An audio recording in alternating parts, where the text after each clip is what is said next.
Hi ಕನ್ನಡದ YouTube ಚಾನಲ್ಗೆಲ್ಲ ಒಂದು ಅಭ್ಯರ್ಥಿಗಳಿಗೆ ಮಕ್ಕಳಿಗೆ ವೀಕ್ಷಕರಿಗೆ ಸ್ವಾಗತನ ಕೂಡ ತಿಳಿಸ್ತಾ ಪೋಷಕರು ಕೂಡ ವಿಡಿಯೋ ವೀಕ್ಷಣೆ ಮಾಡ್ತಿರ್ಬೋದಾಗಿರುತ್ತೆ. ಕರ್ನಾಟಕ ರಾಜ್ಯದಲ್ಲಿ ನಡೀತಿರ್ತಕ್ಕಂಥ ಒಂದು ಮಾರ್ಚ್ ತಿಂಗಳ 2020 ಎಸ್ಎ2 ಒಂದು ಸಂಕಲನಾತ್ಮಕ ಮೌಲ್ಯಮಾಪನ ಅಂತಕ್ಕಂಥದ್ದು ಏನಿರೋದಲ್ಲ, ಸೊ ಇದಕ್ಕೆ ಸಂಬಂಧಪಟ್ಟ ವಿದ್ಯಾರ್ಥಿಗಳಿಗೆ ವೇಳಾಪಟ್ಟಿ ಎಲ್ಲ ಒಂದು DSCRT ಕಡೆಯಿಂದ ಪ್ರಕಟ ಮಾಡಿದ್ರು ಅಂತ ಹೇಳ್ಬೋದಾಗಿರುವಂಥದ್ದು. 6ನೇ ತರಗತಿ 7ನೇ ತರಗತಿ 8 ಮತ್ತು 9ನೇ ತರಗತಿ ವಿದ್ಯಾರ್ಥಿಗಳಿಗೆ ಎಸ್ಎ2 ಮಾರ್ಚ್ 2020 ಎಕ್ಸಾಮ್ಗೆ ಸಂಬಂಧಪಟ್ಟಂತೆ ವೇಳಾಪಟ್ಟಿ ಪ್ರಕಟ ಆಗಿತ್ತು. ಅದರಲ್ಲಿ ಇವಾಗ ಕೆಲವೊಂದು ಮಹತ್ವದ ಬದಲಾವಣೆಗಳನ್ನು ಮಾಡಿದ್ದಾರೆ. ದಿನಾಂಕದಲ್ಲಿ ಬದಲಾವಣೆಯನ್ನು DSCRT ಕಡೆಯಿಂದ ಮಾಡೋದ್ರ ಮುಖಾಂತರದಲ್ಲಿ ಪರಿಷ್ಕೃತವಾಗಿ ಹೊಸದಾಗಿ ಒಂದು ಬದಲಾವಣೆಗೊಂಡಂತ ವೇಳಾಪಟ್ಟಿನ ಕೂಡ ಪ್ರಕಟ ಮಾಡಿದ್ದಾರೆ.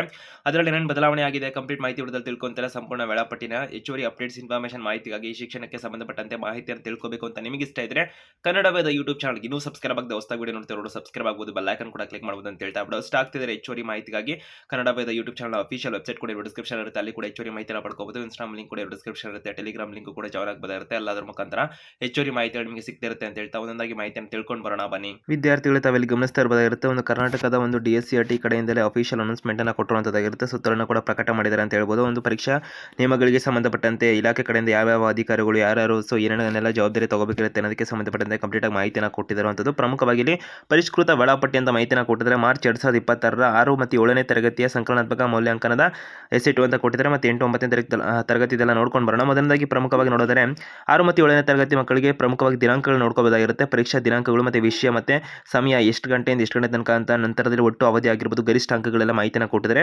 ಸೊ ಅದನ್ನು ನೀವು ನೋಡ್ಕೋಬೋದಿರುತ್ತೆ ಕೊನೆಯಲ್ಲಿ. ಮತ್ತು ಪರೀಕ್ಷೆ ದಿನಾಂಕ ವಿಷಯ ಮಾತನ್ನು ಹೇಳ್ತಾ ಹೋಗ್ತೇನೆ. ಮಾರ್ಚ್ 24 2020 ಮಂಗಳವಾರದಂದೇ ಒಂದು ಪರೀಕ್ಷೆ ಶುರು ಆಗ್ತಿರೋದಂಥದ್ದಾಗಿರುತ್ತೆ. 6 ಮತ್ತು 7ನೇ ತರಗತಿ ಮಕ್ಕಳಿಗೆ ಪ್ರಥಮ ಭಾಷೆ ಇರುತ್ತೆ, ಮೊದಲ ಒಂದು ಪರೀಕ್ಷೆ ಅಂತ ಹೇಳ್ಬೋದು.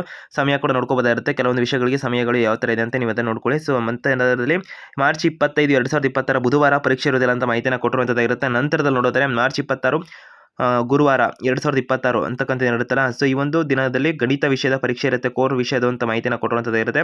ನಂತರ ದ್ವಿತೀಯ ಭಾಷೆ ಇರುತ್ತೆ ಮಾರ್ಚ್ 27 2020 ಶುಕ್ರವಾರದಂದು. ಮತ್ತು ಶನಿವಾರ ಪರೀಕ್ಷೆ ಇರೋದಿಲ್ಲ 2020 ಮಾರ್ಚ್ 28 ಅಂತ ಹೇಳಿದ್ದಾರೆ. ಮಾರ್ಚ್ 29 2020 ಭಾನುವಾರ ಕೂಡ ರಜೆ ಇರುತ್ತೆ ಅಂತ ಮಾಹಿತಿನ ಕೊಟ್ಟಿದ್ದಾರೆ. ಮಾರ್ಚ್ 30 2020 ಸೋಮವಾರ ಪರೀಕ್ಷೆ ಇರೋದಿಲ್ಲ ಅಂತ ಹೇಳಿದ್ದಾರೆ. ಮಾರ್ಚ್ 31 2020 ಮಂಗಳವಾರ ಮಹಾವೀರ ಜಯಂತಿ ಪ್ರಯುಕ್ತ ರಜೆ ಇರುತ್ತೆ ಅಂತ ಕೂಡ ಹೇಳಿದ್ದಾರೆ. ಪ್ರಮುಖವಾಗಿ ನೋಡಬಹುದಾಗಿರುತ್ತೆ ಏಪ್ರಿಲ್ 1 2020 ಬುಧವಾರದಂದು ಕೋರ್ ವಿಷಯ ಸಮಾಜ ವಿಜ್ಞಾನ ಇರುತ್ತೆ. ಮತ್ತು ಏಪ್ರಿಲ್ 2ನೇ ತಾರೀಕಿನಂದು 2020 ಗುರುವಾರ ಪರೀಕ್ಷೆ ಇರುವುದಿಲ್ಲ. ಏಪ್ರಿಲ್ 3 2020 ಶುಕ್ರವಾರದಂದು ಗುಡ್ ಫ್ರೈಡೆ ಪ್ರಯುಕ್ತ ರಜೆ ಇರುತ್ತೆ ಅಂತ ಹೇಳಿದ್ದಾರೆ. ಏಪ್ರಿಲ್ 4 2020 ಶನಿವಾರ ಕೋರ್ ಸಬ್ಜೆಕ್ಟ್ ಆದಂಥ ಒಂದು ವಿಜ್ಞಾನ ಪರೀಕ್ಷೆ ಇರುತ್ತೆ ಅಂತ ಮಾಹಿತಿನ ಕೊಟ್ಟಿದೆ, ನೋಡ್ಕೋಬೋದಿರುತ್ತೆ. ಭಾನುವಾರ ಏಪ್ರಿಲ್ 5 2020 ರಜೆ ಇರುತ್ತೆ. ಮತ್ತು ಸೋಮವಾರ ಏಪ್ರಿಲ್ 6 2020 ತೃತೀಯ ಭಾಷೆ ಪರೀಕ್ಷೆ ಇರುತ್ತೆ ಅಂತ ಮಾಹಿತಿನ ಕೊಟ್ಟಿರೋದಾಗಿರುತ್ತೆ. ನಂತರದಲ್ಲಿ 8ನೇ ತರಗತಿ ವಿದ್ಯಾರ್ಥಿಗಳು ಪರೀಕ್ಷೆ ನೋಡುತ್ತಾರೆ. ಸೊ ಇವರಿಗೆ ಸಂಬಂಧಪಟ್ಟಂತೆ ಪರಿಷ್ಕೃತ ವೇಳಾಪಟ್ಟಿ ದಿನಾಂಕದಲ್ಲಿ ಮಾರ್ಚ್ 24 2020 ಮಂಗಳವಾರ ಪ್ರಥಮ ಭಾಷೆ ಇರುತ್ತೆ.